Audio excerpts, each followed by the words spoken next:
Yeah, so there's, I think, quite a marked difference in terms of how Prime Minister Carney has presented this budget relative to Justin Trudeau.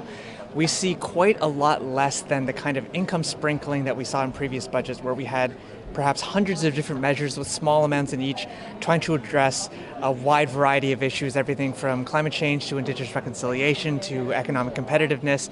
What we're seeing from Prime Minister Carney is a much more focused, sort of what I characterize as hard-nosed budget, really focused in on just a few key priorities: competitiveness, defense spending, things like housing, with a lot less of the sort of added measures that sort of confuse perhaps your average Canadian in terms of what this budget is supposed to be about. It should be very clear to Canadians that Prime Minister Carney is really just focused in on competitiveness and trade, and I think that's a very positive thing. Well, it's a pretty big step into industrial strategy. They do say that it includes an industrial strategy that is really focused on catalyzing private sector investment, particularly in the areas of infrastructure, but also trying to boost productivity growth by encouraging businesses to adopt new technologies and to increase their investments in machinery and equipment and things like that.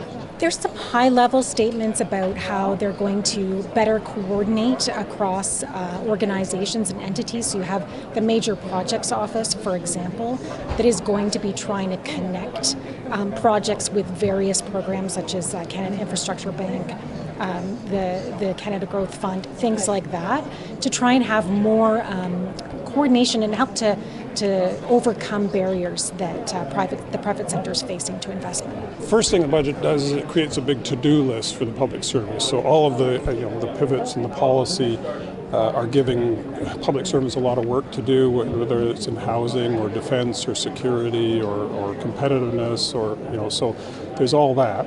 So you're asking the public service to deliver on the government's priorities while making significant changes to its budgets.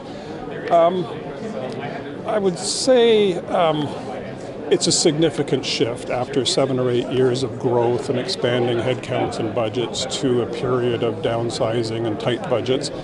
But what's really striking is most of the details are still to follow. Well, I'm not so cynical to say that they won't get there, but there's an awful lot which we still have to find out the details of.